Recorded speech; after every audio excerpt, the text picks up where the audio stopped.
So mga kois, mag-almusal natin. So mga kois, tapos na tayo mag-almusal.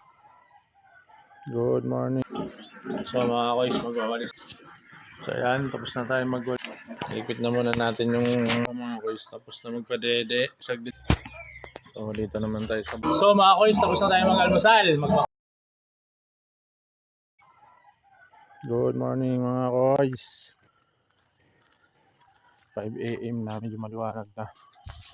So ngayon naglalakad tayo para pupunta na tayo dun sa kulungan ng baboy. Malayo kasi sa bahay. Siguro mga 200 meters to 300 meters ang layo mula bahay. Dito wala na mga bahay rito sa kulungan. Papadeli tayo. Tapos mamaya mga alas 7 papakain tayo. Ngayon padeli muna tayo. Tara, samahan nyo ako. Magpapadeli tayo. Mamaya na natin pakawalan yung mga bibi natin. Pagkatapos magpakain pala. Ito papakita ko sa inyo. Ito yung ano namin, yung kambing. Ayan, dito na ako sa may kulungan. Kasi yung kambing. Ayan, yung kambing namin. Tatlo.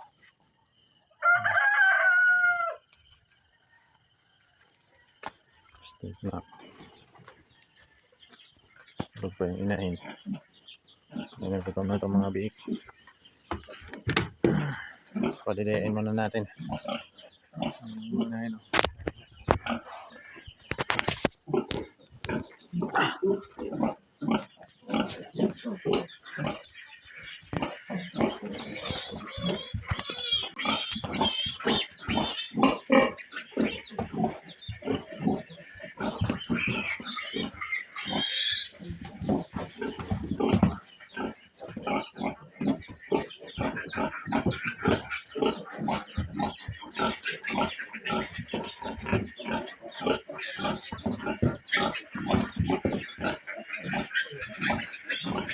Walong piraso lang muna.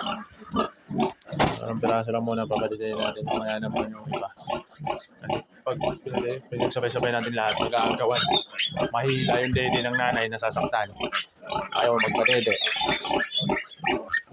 Lamig dito, sobrang lamig. May dede na. Hindi madilim pa.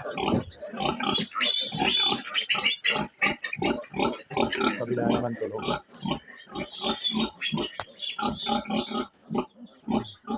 Nilaw pa rin yung solar natin, inaabot ng mga. Tayo na naka-sombrero kasi malamig. So, abangan nyo na lang mamaya kung ano bang mga gagawin natin. So mga kois, magwawalis na rin tayo ng dumi ng baboy.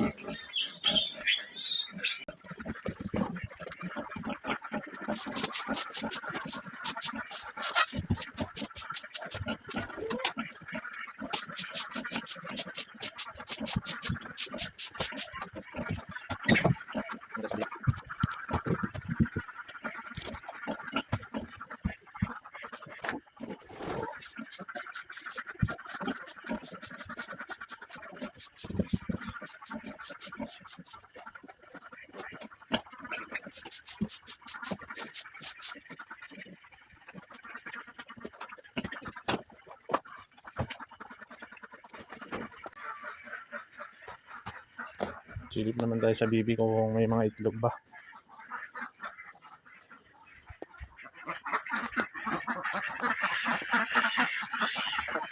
Parang ang unti lang ng itlog ah. Parang dalawa lang ah. Dalawa lang yata ang itlog mga kois. Nakaraan 5 eh. Ayun, 2 na lang. Ba't ganun? Imbis na dami, kumuunti. Kahapon kasi, siguro, yung iba ng itlog na. Kahapon kasi, pinakawalan natin sila. Nakapulot tayo ng itlog, 2. Bayo na yun. Ba't 2 lang yung itlog? Ito. Ayan.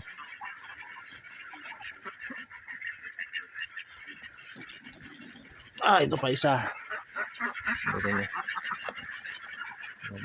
Putak ko sila. Kinukulong ko rin sila dito pag gabi. umaga, pinapakawalan ko. Yan ang ating mga bili. May 2 eggs tayo ngayon. 2 eggs lang nakaraan 5 eggs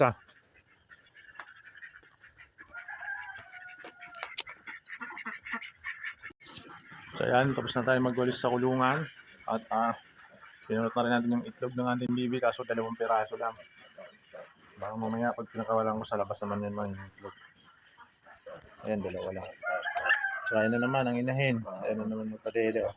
Ano naman magpadede ang inahin. Nakadede na sila saglit lang. So habang maghihintay tayo matapos tayo magpadede, duyan-duyan muna tayo.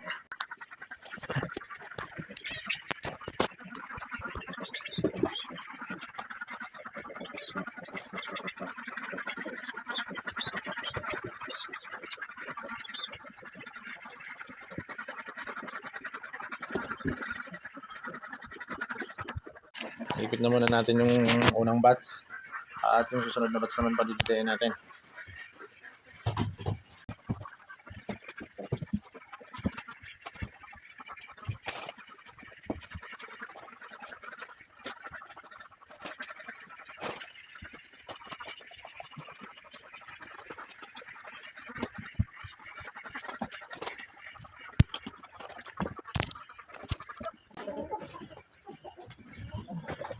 Ito naman next batch kasi nagwawala na.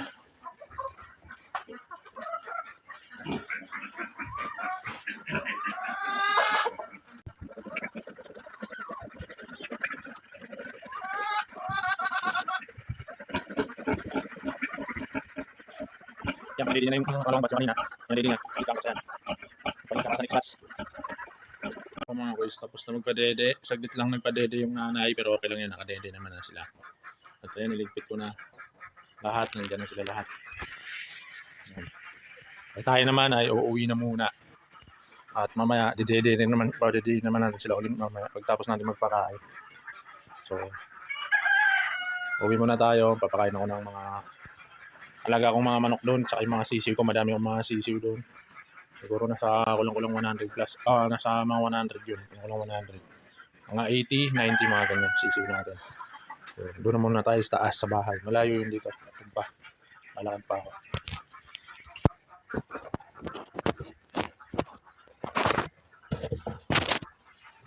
So, ang ating armas. Ang armas natin dito. Espada.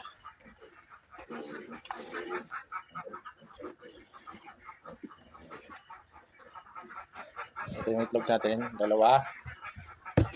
Almusal na yan.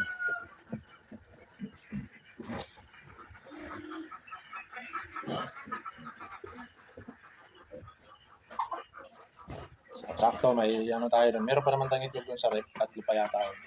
Galing din yun dito. Sakto, may ano tayo doon. Talong. Gagawin na lang natin torta. Itong salt na tayo. So ayun, maingay na yung mga bit doon sa kabila. Ayun. Sisiksikan sila sa isang sulok. Ayun, dilay na sila. Ayaw pa magpadilingan. Bye-bye! Doon muna tayo sa taas. So dito naman tayo sa bahay. Nakainin natin yung ating manok. Yan, manok ko yung pula na yan. Saka ito. Dalawang yan. Saka yun. Babae. Gugutom na siya. Mayroon dito sa loob. Dito. Brownie naman. Yung aso ko makulit. Yan, kasama ko lagi dun. Okay. Ito kayo sa loob kasi. Sasaluhan kayo dun sa labas.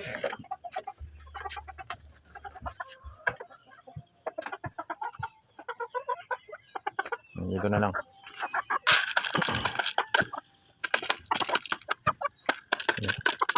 Para sa mga ano yun.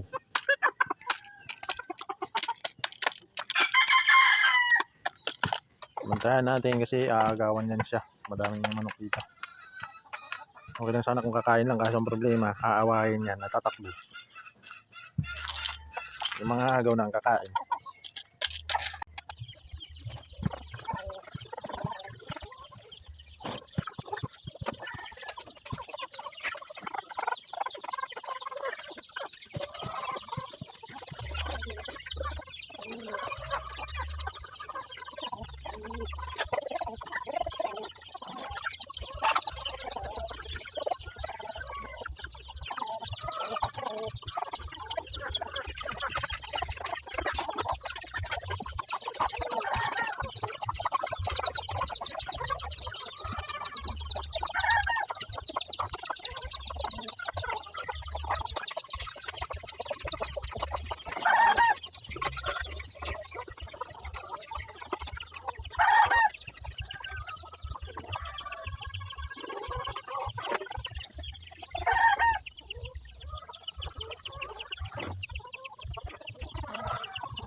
kumakain sila, wawalisan din natin. Tanggalan natin ng mga dumi.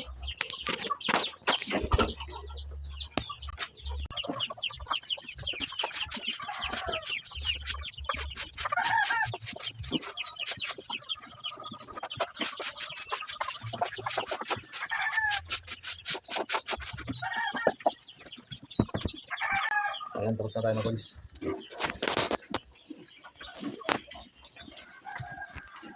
Sa mga gusto mag-lechon sa February 14 na yan.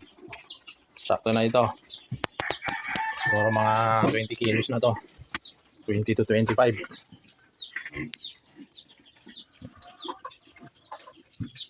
So tapos na tayo rito. Mamaya bababa naman tayo dun sa ulit dun sa baba. Mga inahin sa mga big mo naman tayo magpapakain. Pati manok, bibi. Saka yung kambing, papastol natin. Saka yung mga baboy.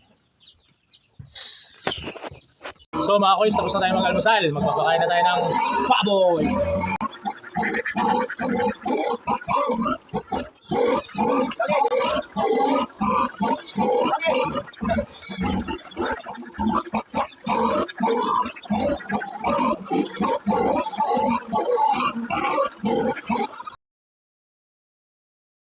So ayan mga kois, umpisa na tayo. Magpapakain tayo ng mga baboy. Naka-timelapse na lang tayo para mabilis. Para hindi masyadong mahaba ang video. Dalawa pala kami ni Janik dyan. So Janik taga-takal, tsaka si Janik nagbawalis ng dumi dyan sa kulungan. Pero winalisan ka na yan ng madaling araw pa. Nagpadede ako mga 5 AM. Madilim pa kanina, yan nagwalis na ako dyan. Ayan, tapos pinakain ko yung mga baboy din sa labas. Ayan, pati mga manok natin. Nilagyan natin ng mga pagkain. Ayan si Janek, nagwawalis, ang nagwawalis ng dumi, siya nagbigyan ng pagkain dito sa kabilang inahin na may siyam na biik. Ayan, tayo naman ay busy. Ayan, pinapakain ko naman yung inahin doon sa may puno ng niyog, 2 inahin. Ayun pala, ay tapos na mga anak, malalaki na. Yung una kong pinakain na yan, ayan yung nanay nung 4 na biik na pinakain ko dito sa likod ng bahay. Ay hindi pala, mali pala, yung isa pala yung nasa taas. Yung pangalawa pala yun, yung 4 na biik na pinakain ko. 5 lang kasi biik noon, kinuha na ng may-ari ng Butakal, isa kaya 4 na lang ang natira. Ayan. At ayan naman si Janik. Ayan naman, ipapakawala natin ang ating bibi. Hinandaan ko na ng pagkain dyan, para diretso na lang sila doon sa pagkain, hindi na sila magulo sa ating mga baboy. Kasi magulo yan, pag nagpapakain tayo doon sa baboy, susunod-sunod dyan sila. Ayan, kumakain na sila. Tayo naman, ako naman, kakakainin ko naman yung 3 palakihin natin. Ayan, si Alexa, si Trixie, at saka si Jobert. 3 yan, lalaki yung isa. 2 babae. Ayan, si Alexa pinakain natin una. At pangalawa naman ay si Trixie.